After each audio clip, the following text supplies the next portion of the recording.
요한복음 강해를 이제 오전에 진행하고 있는데요. 지난주에는 예수님께서 부르셨던 빌립과 나다나엘에 대해서 함께 살펴보았습니다. 이 빌립과 나다나엘은 서로 친구 관계였습니다. 빌립은 벳세다라고 하는 그런 도시에 살고 있었고요. 나다나엘은 갈릴리 가나 출신의 사람이었습니다. 빌립과 나다나엘은 좀 지리적으로 이렇게 만나기에는 좀 약간 멀리 떨어져 있는 그런 동네에 살고 있었습니다. 이 나다나엘이 가나에 거주했는지 아니면 빌립이 있는 벳세다에 거주했는지 우리는 알 수가 없지만 이 두 사람에게는 공통점을 갖고 있었다고 하는 사실입니다. 이 두 사람은 메시아를 기다리고 있었고요. 그리고 진리를 향한 선한 갈망을 가지고 있었습니다. 그래서 이 두 사람이 자주 만났던 장소가 있었는데요. 무화과 나무 밑에서 이렇게 함께 만나곤 했습니다. 지난 시간에도 말씀드렸지만 이 무화과 나무는 이 두 사람만이 알고 있었던 은밀한 장소였습니다. 먼저 예수님께서는 이제 빌립을 이제 부르셨는데요. 빌립을 향해서 나를 따르라 이렇게 말씀을 하니까 이 빌립이 네 하면서 예수님을 따르게 되었다. 이렇게 본문 말씀에 기록을 하고 있습니다. 굉장히 짧은 내용인데요. 예수님과 이 빌립 사이에 이 짧은 만남 속에서 아마 무언가 중대한 일이 이제 발생을 했음에 틀림이 없습니다. 빌립은 메시아를 발견을 했고요. 그리고 이 빌립은 자신의 친구 나다나엘에게 모세가 기록했던 또 대언자가 기록했던 그분을 우리가 만났다 이렇게 소개를 하고 있습니다. 예수님과 빌립 사이에 어떤 일이 일어났을까요? 우리는 알 수가 없습니다. 아무 정보도 주지 않아요, 성경에서는. 그러나 이 빌립과 나다나엘은 친구 관계였고 이 두 사람 사이의 공통점을 통해서 우리는 살펴볼 수가 있을 것 같습니다. 어쨌든 빌립은 예수님을 만나서 놀랐고요, 또 당황했고요, 또 자신이 발견한 것에 대한 확신을 갖고 있었습니다. 그 다음에 예수님께서는 빌립의 친구 나다나엘을 이렇게 부르시게 됩니다. 예수님과 이 나다나엘의 이 만남은 조금 더 충격적이에요. 예수님의 그 단 몇 마디 말에 나다나엘이 완전히 뒤집어지는 그런 일을 기록을 해주고 있습니다. 나다나엘은 처음에 예수님을 하면서 나사렛 요셉의 아들 나사렛에서 무슨 선한 것이 날 수 있느냐 이렇게 얘기하면서 반문했던 그런 사람이었습니다. 그러나 예수님께서 말씀하시기를 빌립이 너를 부르기 전에 무화과 나무 밑에 있는 것을 보았다. 이 말씀을 통해서 이 나다나엘은 예수님을 향하여 당신은 하나님의 아들이요 이스라엘의 왕이라고 하는 고백을 이제 하게 됩니다. 나다나엘과 예수님의 만남도 아주 짧은 시간에 이렇게 이루어졌습니다. 그리고 나다나엘은 예수님이 메시아라고 하는 사실을 확신하게 되었습니다. 빌립과 나다나엘 이 두 사람에게는요, 무화과 나무가 있었다고 하는 사실입니다. 예수님께서는 정확하게 이 두 사람이 공유하고 있었던 이 무화과 나무를 콕 집어서 말씀을 해 주신 것입니다. 예수님은 이 무화과 나무에 있었던 이 두 사람의 일을 어떻게 하셨을까요? 이 두 사람에게 예수님께서 보여주신 것은 무엇이냐면 존재하신 하나님이라고 하는 사실을 이 두 사람에게 보여주시고 있는 것입니다.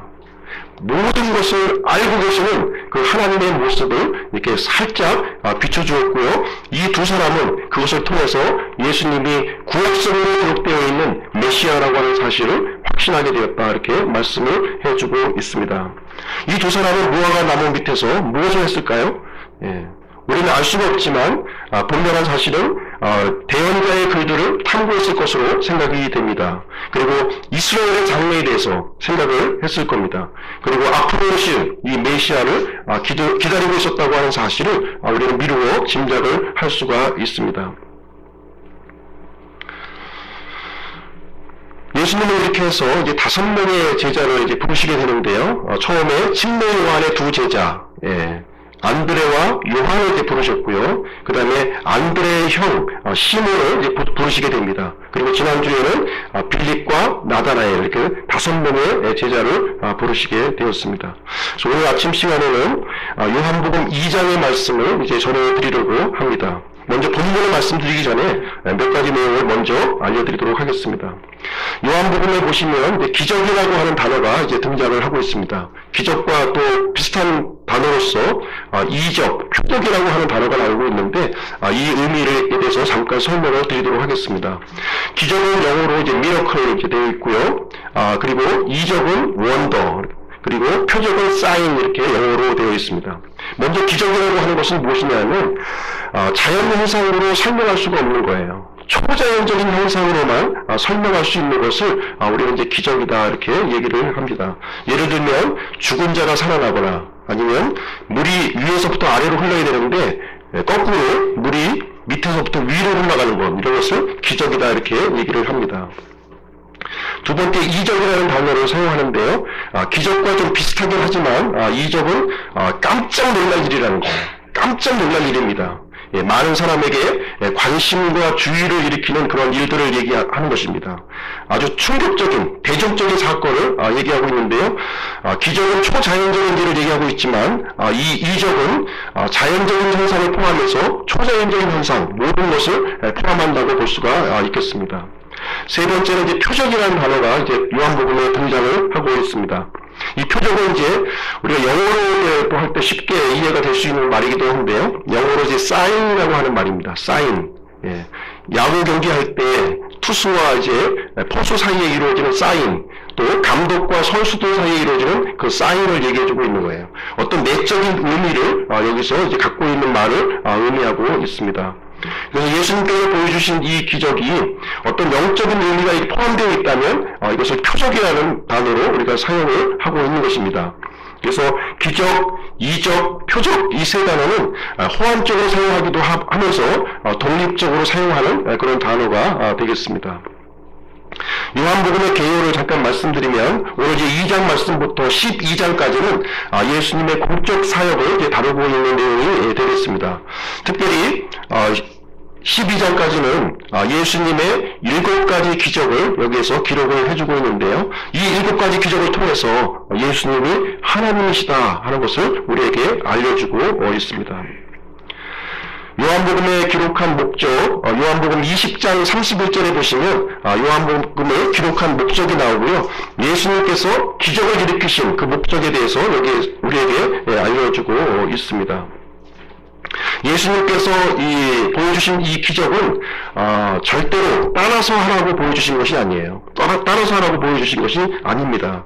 사람으로서는 절대로 할 수 없는 일을 보여주신 것이고요. 본인이 하나님이라고 하는 사실을 이 기적을 통해서 알려주시고자 하는 것입니다. 다 같이 요한복음 20장 31절 말씀을 한번 보시겠습니다.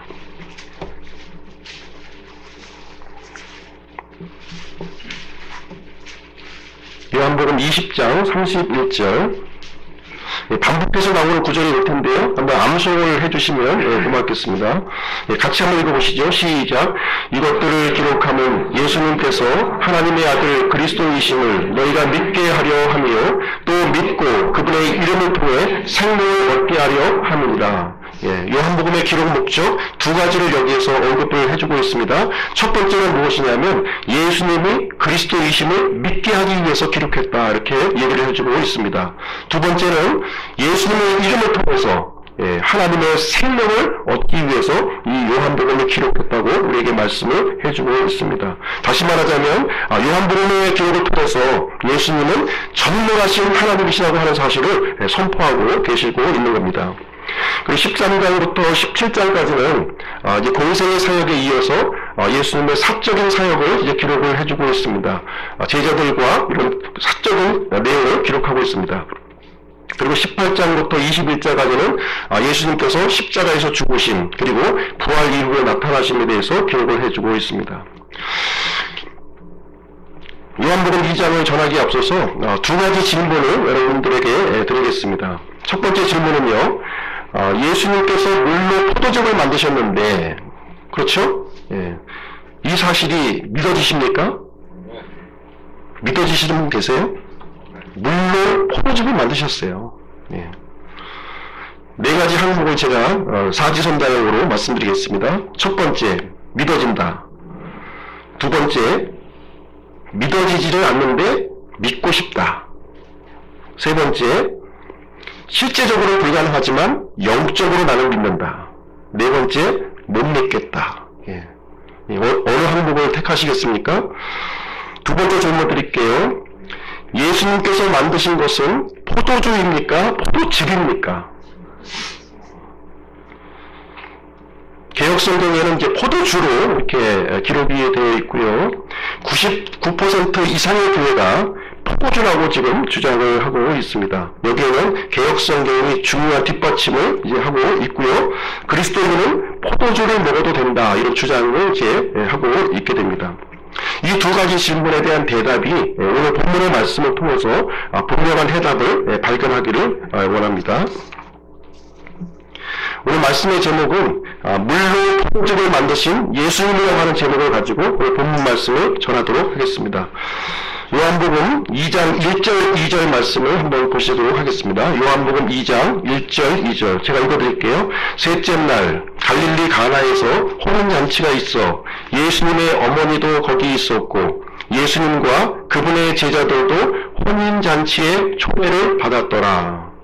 여기 보시면 셋째 날 이렇게 시작을 하고 있습니다. 이 셋째 날은 예수님께서 빌립과 나다나엘을 부르시고 사흘째 되던 날을 지금 이제 언급하고 있는 내용이 되겠습니다. 특별히 이 셋째 날은요, 영적인 의미를 또 이제 우리가 갖고 있는데요, 영적인 의미에 대해서 잠깐 셋째 날에 대해서 말씀을 드리도록 하겠습니다. 성경을 보시면 셋째 날이 언급되고 있고요, 또 일곱째 날이 언급이 되고 있습니다. 그리고 이틀 후라고 하는 단어가 나오고 있고요, 엿새 후라고 하는 단어가 나오고 있습니다. 이 네 단어는 다 같은 말이에요.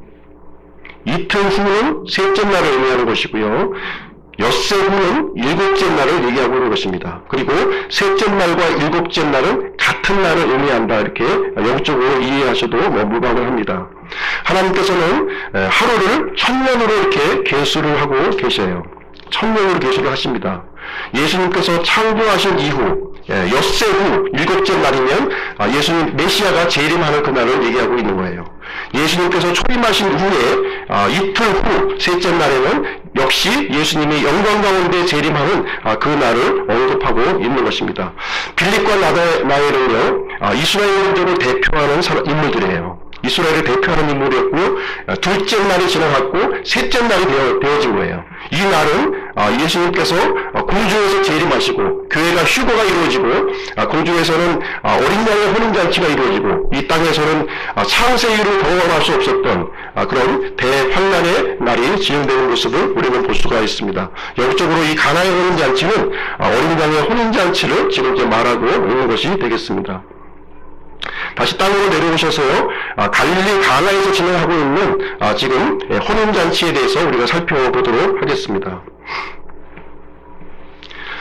이 혼인잔치에 예수님의 어머니는 먼저 다 계셨다, 이렇게 기록을 하고 있습니다. 1절 말씀을 보시면, 그리고 2절에는 예수님과 제자들이 이 혼인잔치에 초대받은 내용이 여기에 기록이 되어 있습니다. 예수님과 5명의 제자들이 이 함께 혼인잔치에 참석을 하게 됩니다. 그런데 이 혼인잔치에서 중요한 문제점이 하나 발생이 되었는데, 포도즙이 이제 떨어졌다는 거예요. 포도즙. 이 잔치집에서 가장 중요한 것이 뭐냐면 바로 이 포도즙인데, 포도즙이 떨어졌다, 이렇게 얘기를 해주고 있습니다. 3절 말씀을 보겠습니다. 그들에게 포도즙이 떨어지매 예수님의 어머니가 그분께 이르되 그들에게 포도즙이 없다, 이렇게 말씀하시는 장면이 여기에 나오고 있습니다. 우리 현대적 성경에는 이제 포도즙으로 이제 되어 있고요, 개혁 성경에는 포도주로 이렇게 번역이 되어 있습니다.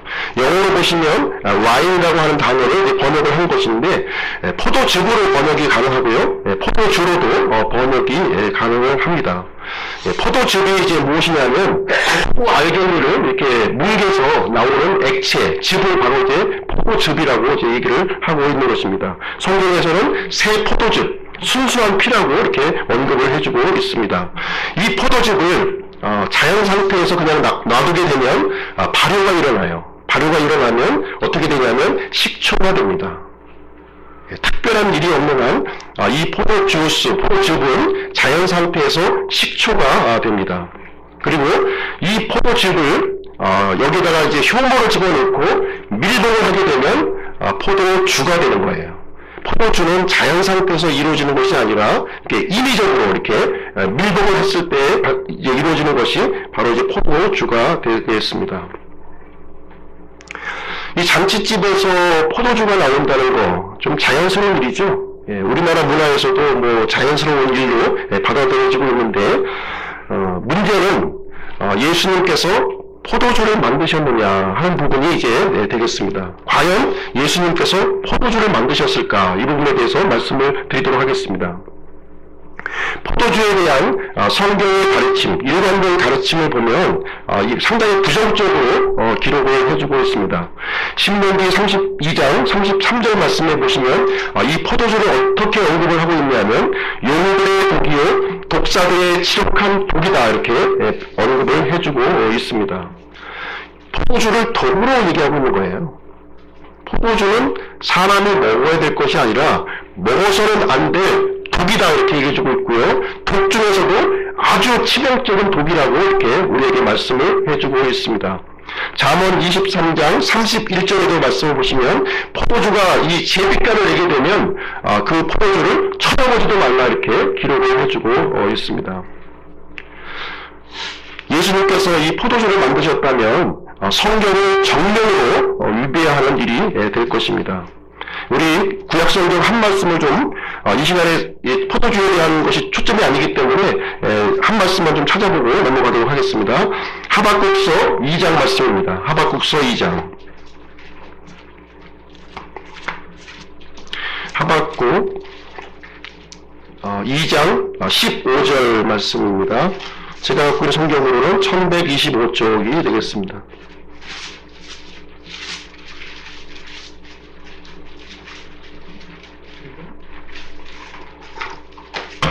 2장 15절입니다. 2장 15절. 같이 읽겠습니다. 시작. 자기 이웃에게 마실 것을 주고 내 술 부대를 그에게 주며 또한 그를 취하게 함으로써 너로 하여금 그들의 벌거벗은 것을 보게 하는 자에게 화가 있을지어다. 자기 이웃에게 술 부대를 그에게 주고 취하게 하는 자는 화가 있다 이렇게 기록을 해주고 있습니다. 이 성경 말씀에는 예수님도 예외가 아니에요. 그렇죠? 만약에 예수님께서 포도주를 만드셨다면 치명적인 독을 만드신 것이고요. 화를 받으셔야 한다는 거예요. 자기 이웃들에게 포도주를 주어서 취하게 했기 때문에 이것은 화를 받으셔야 한다는 내용을 말해주고 있는 것입니다. 성경에서 이 술 취함이라고 하는 것은요, 멸망과 연관이 되어 있어요. 멸망. 이 술 취함이라고 하는 것은 단 하나의 유익함이 우리에게 없습니다. 대부분의 범죄가 술과 연관되어 있다고 하는 사실을 우리는 이제 알고 있습니다. 이 술은요, 양심을 마비시키고 판단력을 흐리게 한다는 거예요. 그리고 술은 담배보다도 더 나쁜 거예요. 담배 먹고 폭력을 행사하는 사람은 없지만 술을 먹고 폭력을 행사하는 사람은 부지기수라고 하는 사실입니다.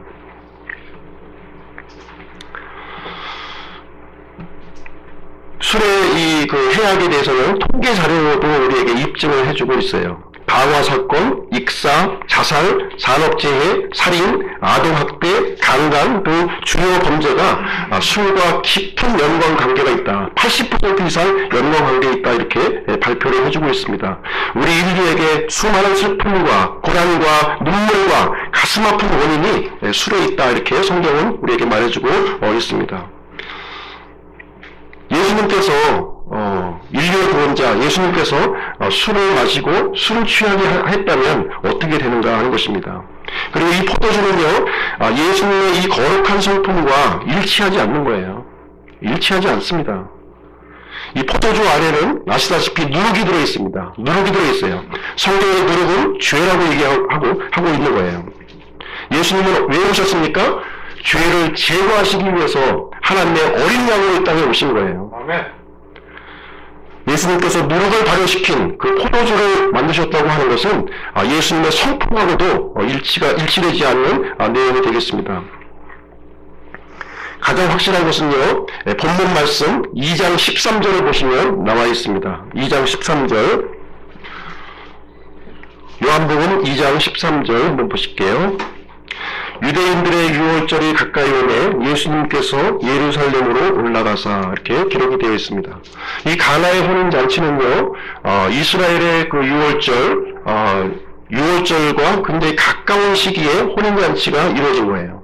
며칠 지나서 바로 유월절이 이제 다가오고 있는 상황이었어요. 이스라엘 백성에게 유월절이라고 하는 이 명절이 오게 되면 한 달 전부터 집안에 있는 모든 누룩을 제거하는 일을 하게 됩니다. 누룩이 있는 빵도 안 되고요, 누룩이 있는 포도즙도 안 되고요, 누룩이 들어있는 거는 그것도 안 되는 거예요. 다 제거해야 돼요. 포도주를 만든다고 하는 것은 예수님께서 하나님의 명절을 심각하게 훼손하는 그러한 일이 되고 있는 것입니다. 창조주 하나님께서, 메시아께서 이 명절을 훼손하는 일을 하셨을 수가 없다고 하는 사실입니다.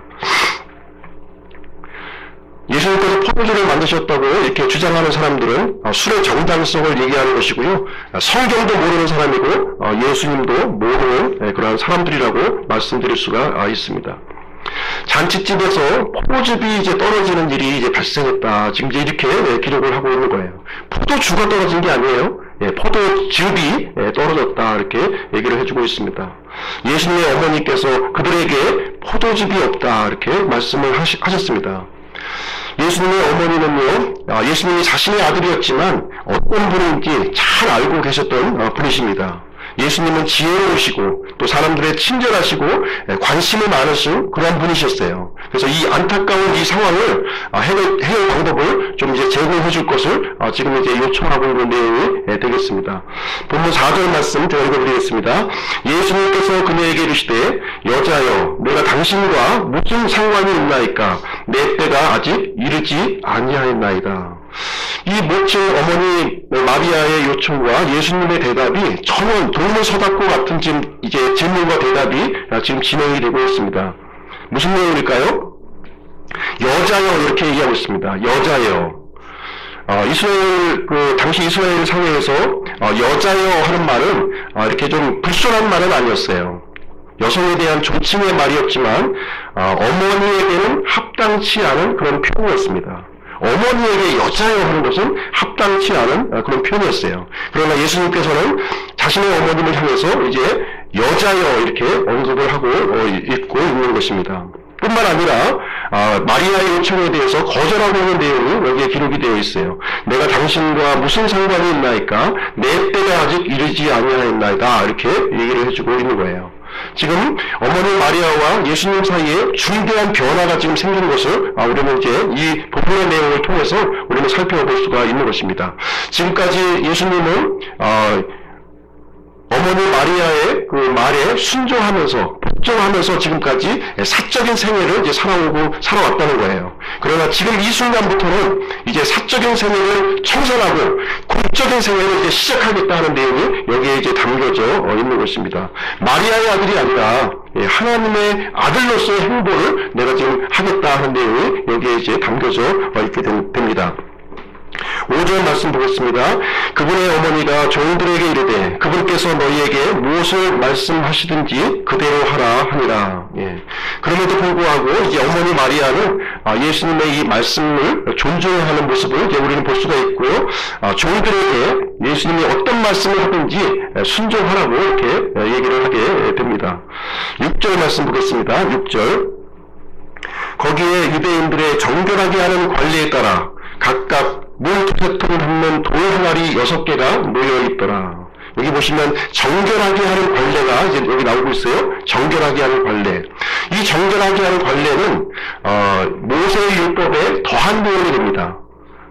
더한 내용이에요. 율법에 있는 내용이 아니라 율법에 추가한 내용이 정결하게 하는 관례가 되겠습니다. 이스라엘 사람들은요, 장로들의 전통으로 지켰던 거예요. 율법으로 지켰던 것이 아니라 장로들의 전통으로 이렇게 지켜왔습니다. 그래서 이 돌 항아리의 용도, 우리도 이제 옛적에 우리 살 때 집안에 가보게 되면 장독대라는 것이 이제 많이 이제 있었죠. 그렇죠? 네, 마찬가지로 이스라엘 사람에게도 우리의 장독대와 비슷한 이 돌 항아리들을 이렇게 집안에 구석구석 배치를 했던 것입니다. 이 돌 항아리의 용도는 무엇이냐면 밖에 나갔다가 이렇게 들어오게 되면 이제 손과 발을 씻는 용도, 그리고 이 잔과 대접을 씻는 용도로 이렇게 사용을 했었던 것입니다. 거기에 보시면 두세 통 되는 돌 항아리다 이렇게 얘기를 해주고 있어요. 통이라고 하는 단어가 나오고 있는데 이 통의 개념이 이제 어떻게 되냐면 영어 단어로 보시면 퍼킨이라고 하는 단어를 사용하고 있습니다. 퍼킨. 이 퍼킨은 40리터를 얘기하고 있는 거예요. 40리터. 네, 그러면 두세 통이라고 하면 80리터 또는 120리터의 항아리를 얘기해주고 있는 것입니다. 동일한 항아리가 6개가 들어있는 것이 아니라 지금 여러 종류의 그 크기의 돌 항아리들이 거기에 놓여져 있는 내용이 되겠습니다.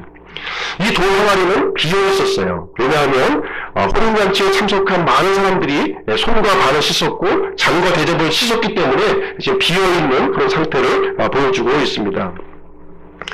본문 7절, 8절 제가 읽어드리겠습니다.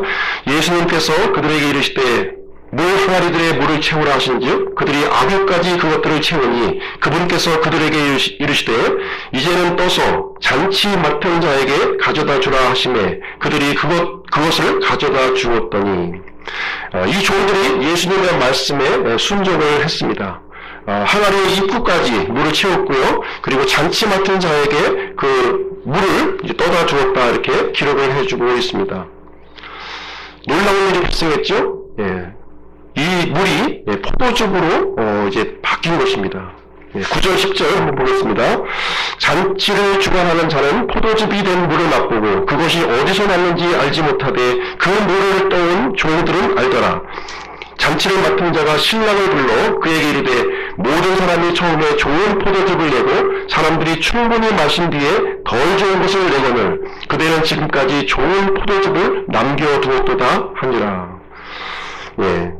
여기서 사람들이 충분히 마신 뒤에 이렇게 기록하고 있는데요. 개역성경에는 충분히 취한 뒤에 이렇게 되어 있는 거예요. 예. 충분히 마신 뒤에 지금 이제 예수님께서 물로 포도즙을 만들어 주신 것입니다. 기적이 일어났어요. 예. 예. 물이 포도즙으로 바뀌는 일이 발생했습니다. 아마도 7절과 8절 사이에 무언가 지금 이제 발생이 된 것입니다. 사람들은 새로운 포도즙의 맛을 보았고요. 지금까지 경험하지 못했던 최선의 포도즙을 이제 맛보게 되었습니다. 11절 말씀 보겠습니다. 11절. 예수님께서 기적들 중에 이 처음 기적을 갈릴리 가나에서 행하사 자신의 영광을 나타내시니 그분의 제자들이 그분을 믿으니라. 예수님께서 이 물로 포도즙을 만드는 이 기적을 갈릴리 가나에서 행하셨는데 자신의 영광을 나타내셨다 이렇게 기록하고 있고요. 이 영광을 통해서 예수님의 제자들이 예수님을 믿게 되었다 이렇게 기록을 해주고 있습니다. 지금까지는 목수의 아들, 마리아의 아들로 지금 이제 살아왔어요. 그러나 이제 다른 모습을 예수님께서는 보여주고 계시고 있는 거예요. 이 본문의 말씀을 통해서 예수님이 어떤 분이신가 하는 내용을 요약해서 말씀을 드리도록 하겠습니다. 첫 번째 예수님은 어떤 분이시냐면요. 결혼을 기뻐하시는 분이시라는 거예요. 사람들의 결혼을 기뻐하시는 분이시다.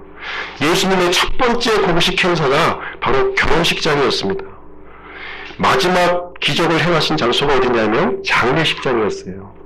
예수님은 사람들의 이 결혼과 이 장례식을 또 이렇게 함께 하시고 또 기뻐하시고 또 슬퍼하시는 분이시다 하는 것을 우리에게 말씀을 해주고 있는 것입니다.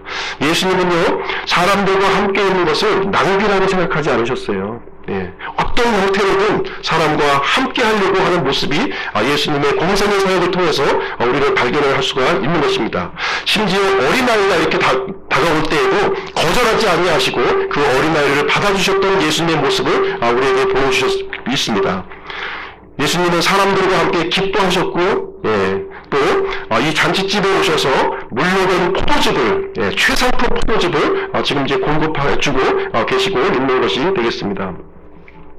결혼식장에서 가장 중요한 사람이 누구라고 생각하십니까? 예, 신랑인가요? 아니면 주인공 신부인가요? 신부 부모님인가요? 아니면 신랑의 부모님인가요? 아니면 많이 참석해왔던 하객이 주인공인가요?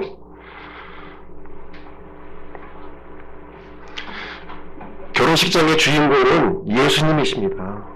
예수님이신 것을 여기서 얘기해주고 있는 거예요. 이 사실 믿으세요? 요즘에 예수님이 없는 결혼식이 많이 지금 진행이 되고 있습니다. 에덴 동산에서 아담과 이브를 데려오신 분이 바로 하나님이셨어요. 아버지 하나님이셨습니다. 아담을 만드신 분도 하나님이셨고 이브를 데려오신 분도 하나님이셨어요. 이들에게 가정을 이루게 하신 분도 바로 하나님이셨다 이렇게 얘기해주고 있습니다. 이들을 통해서 다산하고 이렇게 번성하라고 이렇게 얘기해 주셨습니다. 동일하게 예수님의 피로 만든 우리 교회에게도 동일한 명령을 우리에게 해주시고 있는 거예요. 다산하고 번성하라. 우리가 열매를 맺고 그리고 열매를 맺었다면 이 번성하는 일이 이 교회를 통해서 또 새로운 교회가 이렇게 세워지도록 하는 것이 바로 하나님의 뜻이요 모든 창조물을 향한 뜻이라고 우리에게 말씀을 해주고 있는 것입니다. 그래서 예수님께서는 이 결혼식에 참석을 하셨고 기뻐하셨고 축복하셨다고 하는 내용을 우리는 살펴볼 수가 있는 것입니다. 전도서 9장 9절 말씀 한번 보시겠습니다. 전도서 9장 9절. 구약성경 전도서 9장 9절 말씀 보겠습니다.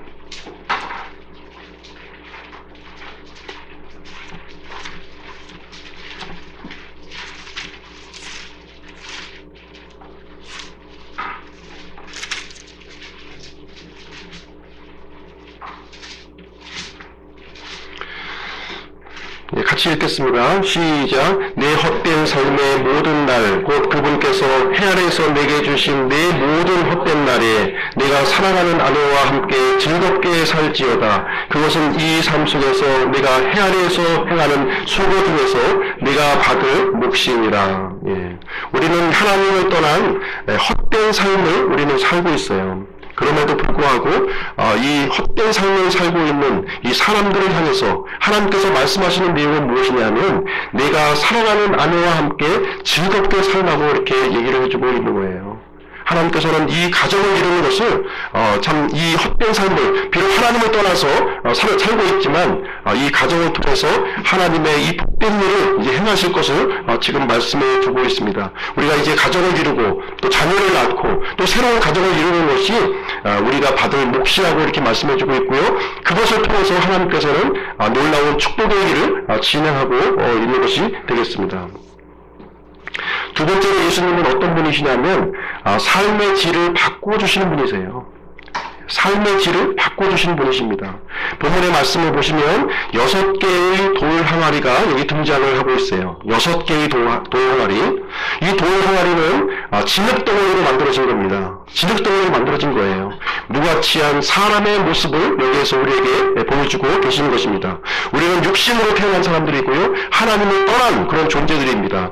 처음에는 물로 채워져 있는데 그 물까지도 다 고갈된 모습을 우리에게 보여주고 있는 것입니다. 6개의 돌 항아리는 사람의 숫자를 얘기하고 있는 것이고 사람의 율법적인 노력이 소용이 없다고 하는 사실을 우리에게 보여주고 있는 것입니다. 하나님이 없는 사람은 아무리 노력해도 텅 빈 삶을 우리에게 보여주고 있는 것입니다. 사람들의 삶이 때로는 도덕적일 수도 있고요. 종교적인 수양일 수도 있고 학문적 노력일 수도 있고 수많은 명예와 업적을 얻을 수도 있지만 그러나 그 어떠한 노력에도 불구하고 실패한 인생의 모습을 6개의 돌 항아리를 통해서 우리에게 보여주고 있는 것입니다. 사람들은 계속해서 이렇게 쓰셨지만 여전히 더러워졌어요. 그나마 씻을 물도 없는 텅 빈 항아리의 모습을 우리에게 보여주고 있는 것입니다. 이건 사람의 본질적인 모습을 우리에게 정면하게 보여주고 있는 것이고요. 이 돌 항아리에 예수님께서 이제 새로운 물을 채워주시고 포도즙으로 바꿔주시는 일을 진행하고 있는 것입니다. 이 잔치를 주관하는 사람이 이 예수님께서 만드신 이 포도즙을 보고서 깜짝 놀란 거예요. 지금까지 맛보지 못했던 최상품 포도즙의 맛을 이제 그들은 경험을 했던 것입니다. 그래서 신랑에게 물어보죠. 도대체 어떻게 된 것이냐?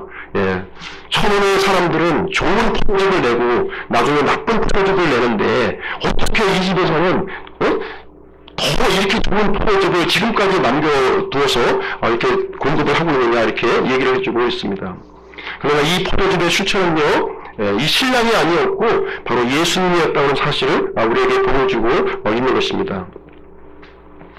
예수님의 말씀에 순종해서 항아리에 물을 붓는 순간 포도즙으로 변화가 되었습니다. 이 물은 하나님의 말씀을 상징하고 있는 거예요. 이 포도즙은 기쁨과 생명을 상징하고 있는 것입니다. 텅 빈 항아리에 하나님의 말씀이 채워졌을 때 기쁨과 생명을 얻는 우리 인생의 모습을 우리에게 보여주고 있는 것입니다. 예수님은 사람의 본질을 바꿔주시는 분이신 것입니다. 무가치한 존재를 가치 있는 존재로 바꿔주셨고요. 육체 덩어리에 불과한 존재를 영적인 생명을 불어넣어 주셨습니다. 종교행위가 아닌 은혜와 복음으로 바꾸어 주셨습니다. 슬픔과 낙담의 삶을 기쁨과 만족의 삶으로 바꾸어 주셨어요. 쓸모없는 인생, 텅 빈 항아리를 유익한 인생으로 우리에게 바꾸어 주셨습니다. 세 번째로 예수님은 최상품 포도즙을 공급하시는 분이라고 하는 사실입니다. 최상품 포도즙. 이 세상에 제공하는 이 포도즙, 땅에서 공급하고 있는 이 포도즙은 일시적인 포도즙이에요. 일시적인 포도즙입니다. 잠시 잠깐 그 즐거움과 갈증을 해결해주는 그런 포도즙이고요. 계속해서 그 포도즙을 먹어야만 되는 그런 포도즙입니다. 그러나 예수님께서 주시는 포도즙은 그렇지 않다는 거예요. 기쁨과 생명을 주는 포도즙이다 이렇게 얘기를 해주고 있습니다.